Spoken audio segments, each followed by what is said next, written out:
지금도 마찬가지지만 이전에는 더 사람들이 이름을 중시하였습니다. 그래서 이름을 가볍게 부르지 않았습니다. 각자 이름이 그 사람의 인격이고 존재로 생각했기 때문입니다. 이 점은 성경의 문화와 유사합니다.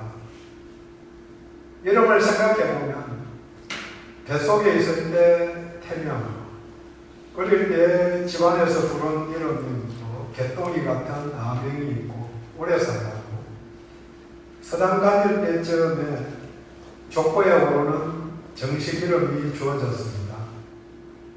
그리고 성인이 되면 친구들이 허물없이 부르는 이름인 자가 주어지고, 결혼하면 출신 지역에 따라 태코가 주어집니다.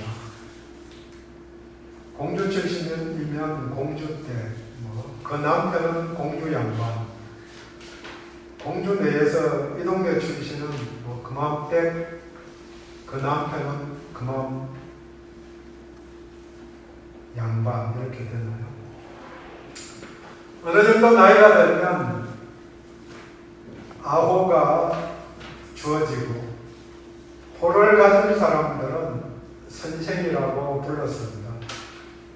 또 죽으면 시호가 주어지기도 합니다. 그러니까 한 사람이 몇 가지의 호칭으로 불리진 것입니다. 어떤 사람은 호도 서너 개씩 가지고 있는 사람들도 있는 거죠.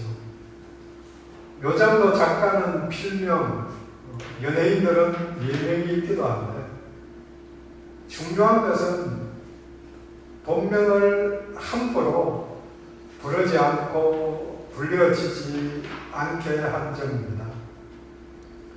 자녀들이 부모의 이름을 말해야 할 경우에도 직접 이름을 말하지 않고 저 같으면 진짜 기자 이런 식으로 떼어서 이야기를 한 거죠. 함부로 이름을 부르는 걸 피한 것, 그런 것입니다. 이름이 자신의 명예는 물론이고 목숨과 같이 존귀한 것이기 때문입니다. 하지만 한편으로 보면 이름은 명예이며 구속입니다. 그 사람의 인격이 들어있기 때문입니다. 성경의 문화 속에서 불의한 사람들이 거룩한 하나님의 이름을 부를 수 없기 때문에 망령되이 일컫지 말라는 계명에 따라서 하나님의 이름이 나오는 데마다 주라고, 그렇게 주님이라고 바꿔 불렀습니다. 그래서 나중에는 그 이름이 무엇인지조차도 사람들이 다 잃어버리게 되었습니다. 히브리어로 성경이 쓸 때에 자음만 있고 모음이 없이, 모음은 기억해서 불렀는데 자음만 남아있으니까 그 이름이 무엇인가? 그래서 성경에 나와 있는 대로 여호와 하나님 이렇게 만들었는데, 그게 아니고 학자들이 야훼가 더 맞을 거다. 영어로 표현하면 WH, YHWH 그렇게 네 단어로 되어 있는데, 거기에 모음을 어떻게 붙이느냐에 따라서 발음이 달라지기 때문에 함부로 부르지 않았기 때문에 이름조차, 발음조차 잃어버렸다는 거죠. 이름을 귀하게 생각하는 것 중요합니다. 오늘 본문은 예레미야서 23장입니다. 예레미야 선지자는 남유다의 마지막 5왕을 지켜보며 40년간 활동했습니다.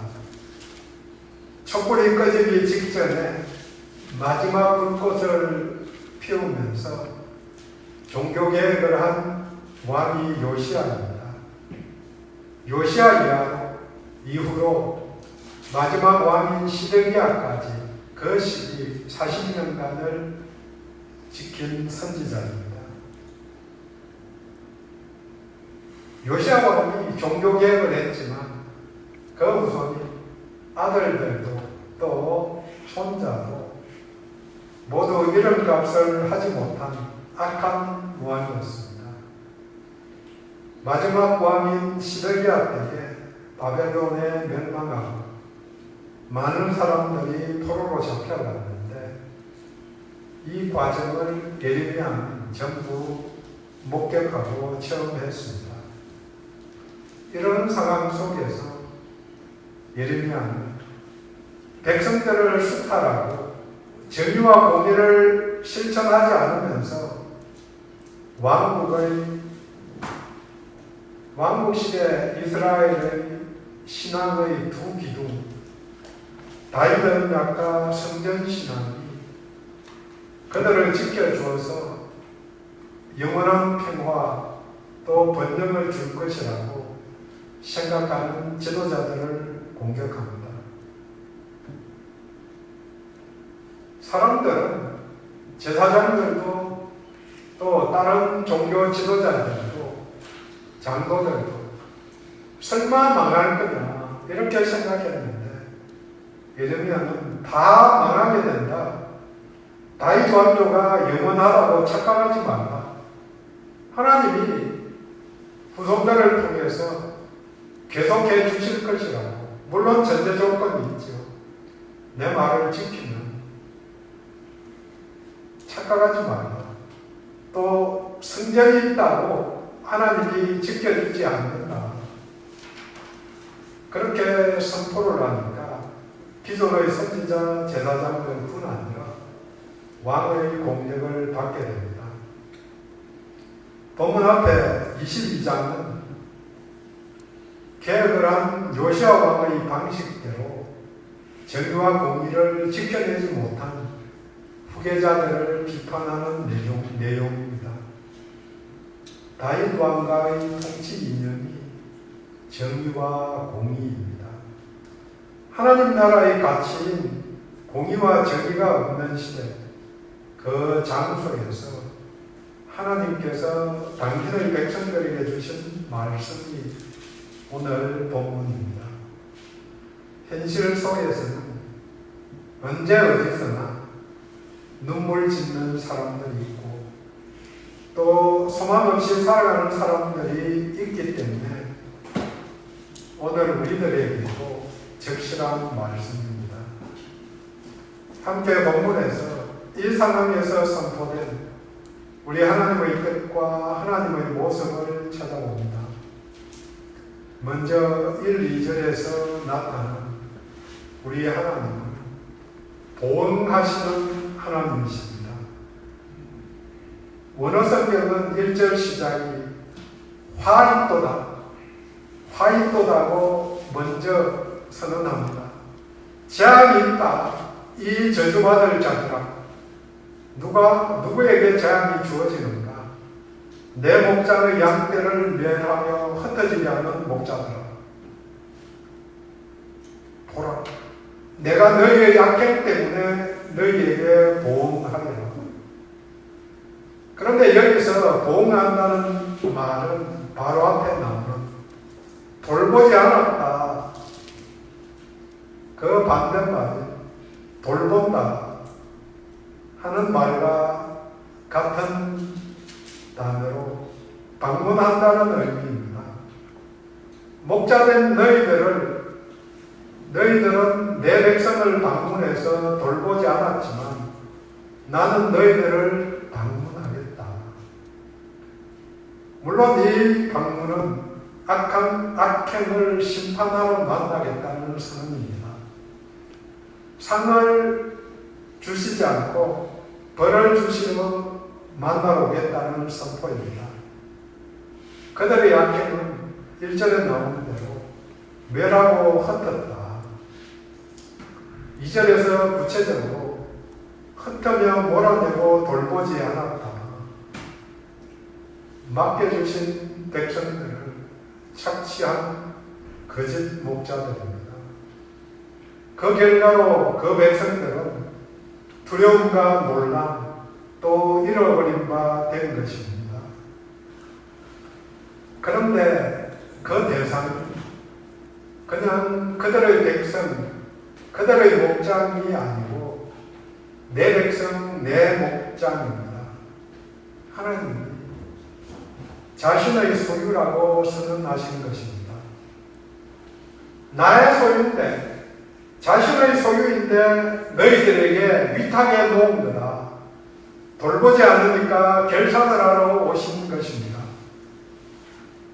일상에서도 삶 속에는 계속된 결산이 있습니다. 더 큰 결산의 때를 기억해야 합니다. 하나님께서 맡겨주신 것이 내게도 우리들에게도 다 있습니다. 재물도, 우리의 생명인 시간도 마찬가지입니다.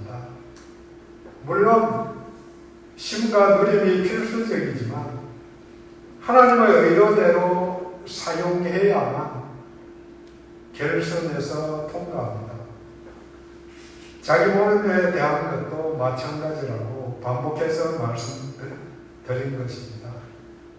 내 몸조차도 내 이름대로 살라고 맡겨주신 것입니다. 그런데 예레미야가 함께한 마지막 왕이 시드기야입니다. 시드기야 왕의 원래 이름이 왕이 되기 전에 사용하는 이름이 마타냐 뭐 이렇게도 다른 데서는 나오는데요. 마타니아의 뜻은 여호와의 선물이라는 것입니다. 하나님이 선물로 주셨다 이런 고백을 그의 부친인 요시아가 고백한 거죠. 자녀는 아이들의 이름은 부모나 할아버지나 이런 가족들이 보통 짓게 되는데 그때 요시아 입장에서는 하나님께서 선물로 주셨구나 이런 고백을 한 것입니다. 그런데 바벨론 왕 느부갓네살이 침략해 와서 그 조카인 요야킨 왕을 잡아가고 요시아의 손자죠.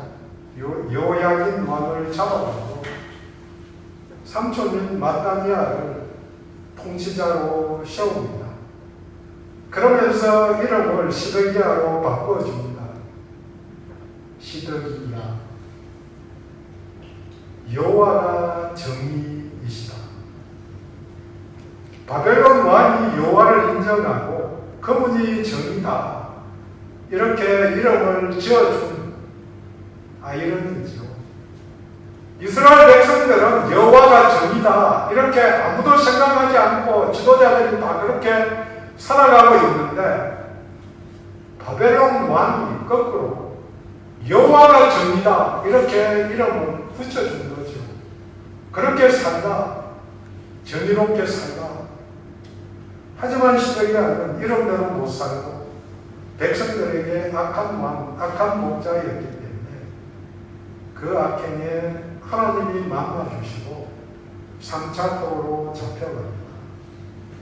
이름값을 못한 사람입니다. 또 생각해보면 사람이 지어준 이름일 따름입니다. 이름을 준 자나 이름을 받은 자 둘 다 인간 왕들의 실패를 봅니다. 시드기야는 언약을 지키는데 공의와 정의를 지키는데 실패한 목자입니다. 하나님이 자기 백성과 그 지도자를 만나러 오십니다. 인생의 끝에도 하시지만 삶의 중간중간에 결산을 합니다. 악행을 보응하시고 정의와 공의의 편에 서면 돌보아 주시고 격려해 주십니다. 오늘도 모든 사람들에게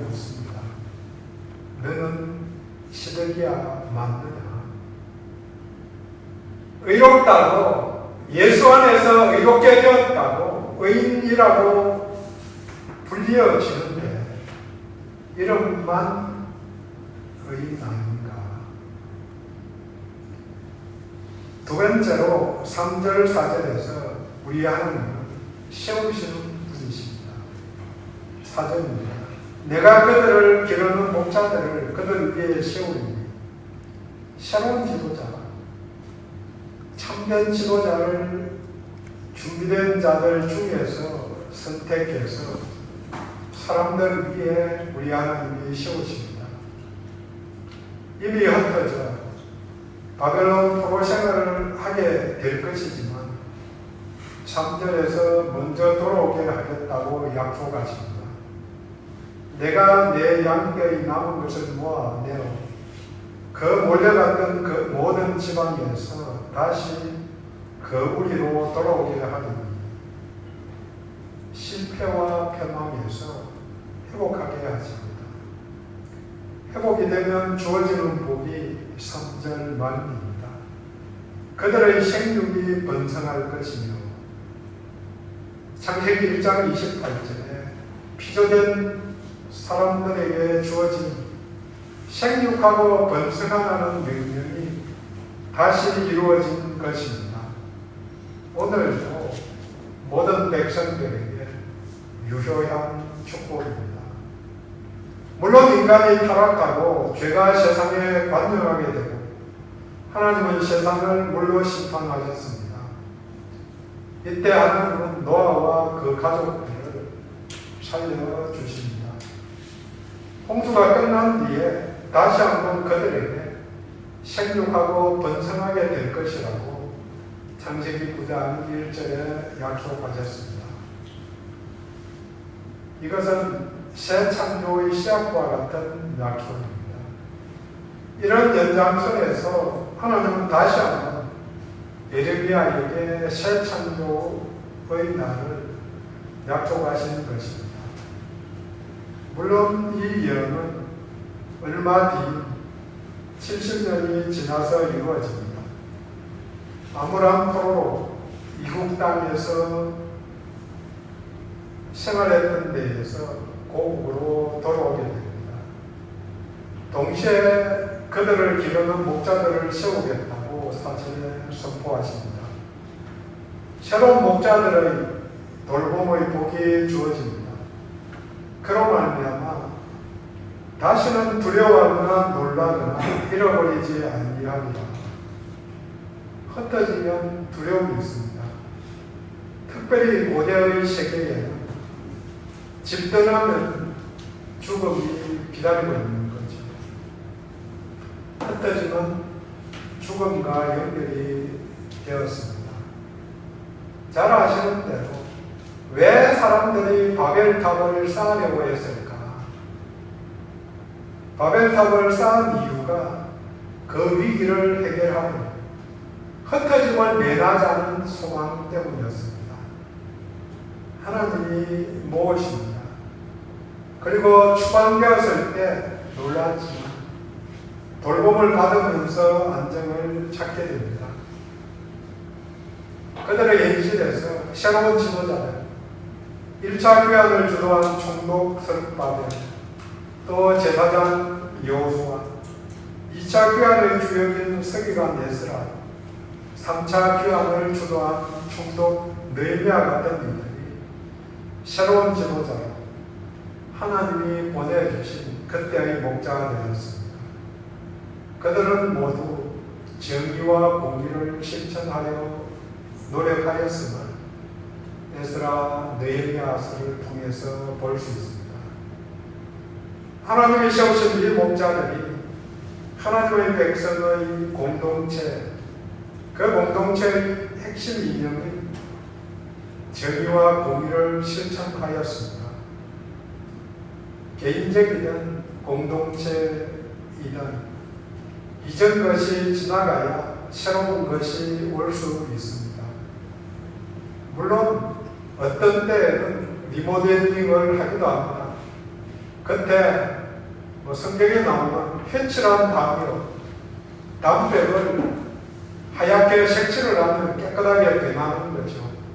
리모델링을 해서 약간은 넘어갈 수 있지만 안 되는 것은 근본적으로 바꾸지 않아요. 사람들도 마찬가지입니다. 근본적으로 바뀌어지지 않으면 죄성에서 벗어날 길이 없는 거죠. 이전 것이 지나가야 새로운 것이 올 수 있습니다. 악함은 이름값을 못한 시드기야의 시대가 지나가야 여호와의 도움이라고 이름 붙여진 에스라, 하나님의 위로라고 이름 붙여진 느헤미야가 그 이름대로 올 수 있습니다. 아무리 좋았다 하더라도 지나간 시대를 되돌려서는 이룰 수 있는 것도 없고 누릴 수 있는 것도 없습니다. 새술은 새 무대에 담아야 하듯이 새 시대는 새로운 인물들이 열게 됩니다. 일제의 흩어버리는 목자들이 아니라 3절에 나온 그들을 기르는 목자들입니다.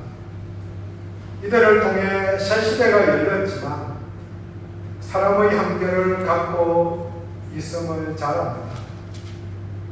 물론 일시적이기는 하지만 그들의 역할을 잘 수행하였음을 에스라서 느헤미야서를 통해 알 수 있습니다. 때에 따라 선한 지도자를 세우시는 하나님을 찬양합니다. 지금은 누구나, 집사만 아니라 성도들은 누구나 하나님의 일꾼입니다. 목사만 일꾼이 아니고 세상에서 예수를 드러내는 자들입니다. 그러니까 정의와 공의를 실천해야 합니다. 뉴스를 들으면서 교회 장로가 그렇게 이야기하면 장로만 욕먹는 게 아니고 그리스도인들은 다 저렇게 그렇게 싸잡아 욕하는 게 들리잖아요. 문제는 우리가 잘 해내지 못한다는 데 있습니다. 하나님의 능력과 은혜가 오늘도 필요합니다. 본문은 마지막으로 하나님은 이 모든 것들을 행정할 메시아를 일으킨다고 본문 5절 6절에서 말합니다. 이 말씀은 이사야서 11장, 스가랴 3장 12장, 또 예레미야서에서도 33장에 반복해서 메시아 예언이 나옵니다. 오늘 본문과 똑같은 예언들이 적혀 있다는 거죠. 한 번 말씀하셔도 확실할 텐데 여러 번 나오는 것은 반드시 기억하라는 요청입니다. 메시아가 다윗의 후손으로 또 왕으로 오실 것이라는 예언입니다. 5절 보라 때가 이르니 내가 다윗에게 한 의로운 가지를 일으킬 것이라. 가지는 순이라고도 번역하는데 돋아나는 새싹을 말합니다. 다윗의 후예 중에서 일으킬 것이다. 이 말씀대로 마태복음 1장에서 예수님이 다윗의 후손으로 오신 것입니다. 아브라함과 다윗의 자손 예수 그리스도의 결과라. 아들을 낳은 이름을 예수라 하라. 이는 그가 자기 백성을 그들의 죄에서 구원할 자이시니라 하니라. 누가복음 1장에서는 가브리엘 천사가 마리아에게 이렇게 전합니다. 저는 큰 자가 되고 지극히 높으신 이의 아들이라 일컬을 것이요 주 하나님께서 그 조상 다윗의 위를 그에게 주시나니. 생명의 기운이라고는 도저히 찾아볼 수 없는 몰락한 왕가인 다윗의 강에 유다 백성들에게 구원과 소망을 줄 메시아가 오실 것이라고 예언한 것입니다. 하나님이 나단을 통해서 주신 다윗 언약이 유다 왕국의 멸망으로 파괴된 것 같이 보였지만 우리의 영원한 왕이신 예수 그리스도께서 다윗의 자손으로 나셨기 때문에 성취된 것입니다. 다윗의 후손으로 본문에서 하나님이 일으키신 의로운 싹이 예수 그리스도이십니다. 오늘 본문을 이스라엘 사람들은 자신들을 향한 구원의 메시지로 읽었겠지만 아닙니다. 예수 그리스도에 의해 성취된 새로운 하나님의 공동체를 의미하는 것입니다. 본문을 읽어도 유대인들이 읽는 방식과 오늘 우리가 읽는 방식이 전혀 다른 거죠. 그가 왕이 되어서 지혜롭게 다스린다. 왕으로 또 지혜자로 오신다는 말씀이십니다. 그가 왕이시다.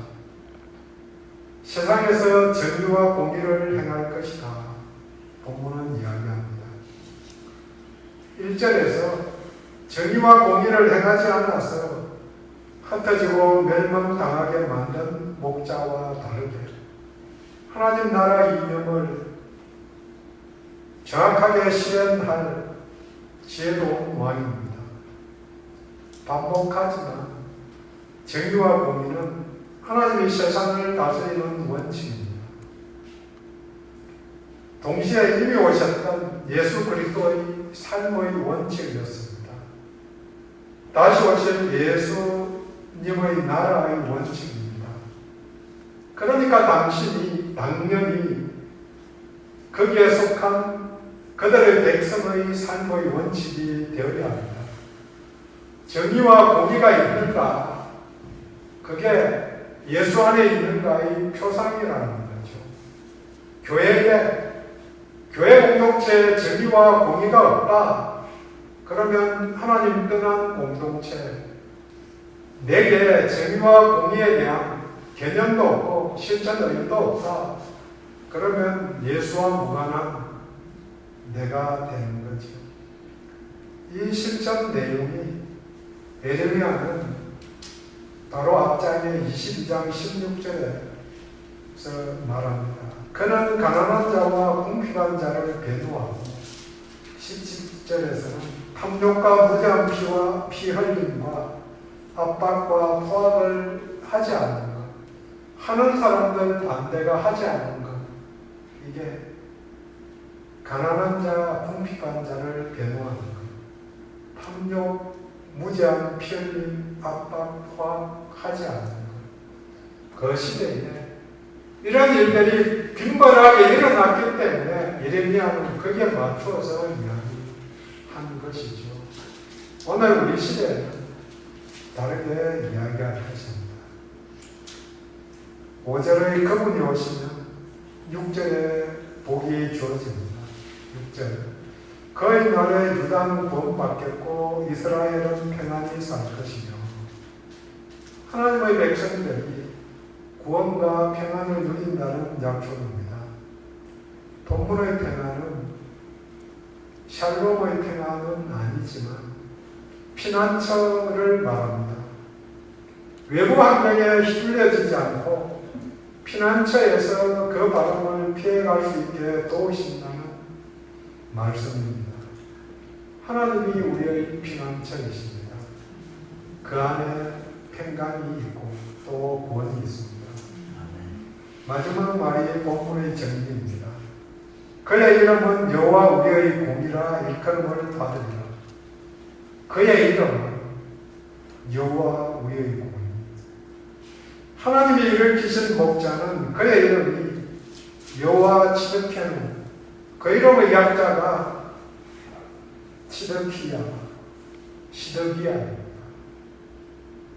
우리의 여의가 되기 위해서 우리를 대신해서 십자가를 지신 예수 그리스도, 스스로 의로우실 뿐 아니라 모든 사람들을 의롭게 하신 그분 예수님이십니다. 유다의 마지막 왕이 조금 전에 설명드린 바와 같이 바벨론 왕이 지어준 이름이 시드기야이지만 그 사람은 이런 값을 못했지만 하나님이 일으키신 메시아, 그분이 이런 값을 하는 시대가 아닙니다.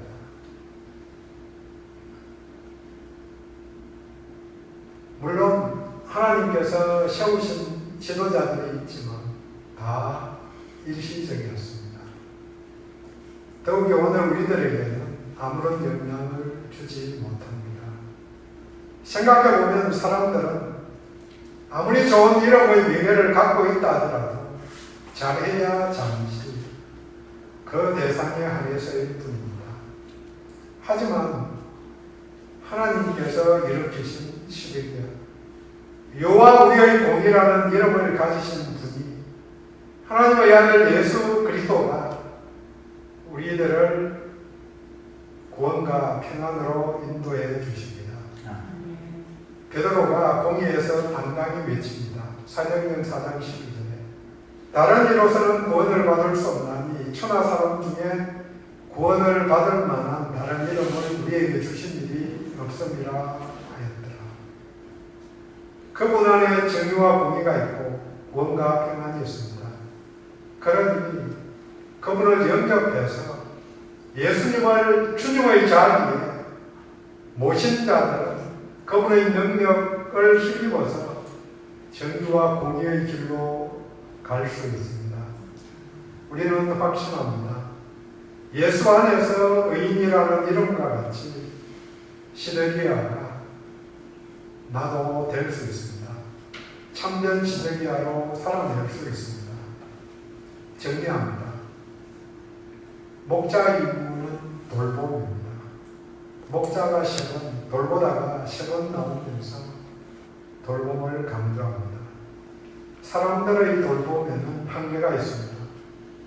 그래서 많은 지도자들이 좋은 의미에서 출발했다 하더라도 착취하고 자신의 이익만 구하다가 자기만 몰락하면 괜찮은데 공동체까지 망하게 합니다. 좋은 의도로 지은 이름이 제값을 못하고 몰락합니다. 하나님이 방문하시어 보호하십니다. 하지만 하나님이 세우시는 목자는 회복의 길을 제시해 줍니다. 포로와 같은 삶을 벗어나게 인도해 줍니다. 새로운 지도자가 새 시대를 열지만 그 또한 인간의 한계 속에서 지나갑니다. 이제 때가 이르러 하나님이 다윗의 후손으로 의로우신 사람을 일으키셨습니다. 그 이름이 여호와 지드키야는 간단히 시드기야입니다. 그분이 바로 예수님입니다. 우리가 자랑하는 우리의 주님이십니다. 기도합니다.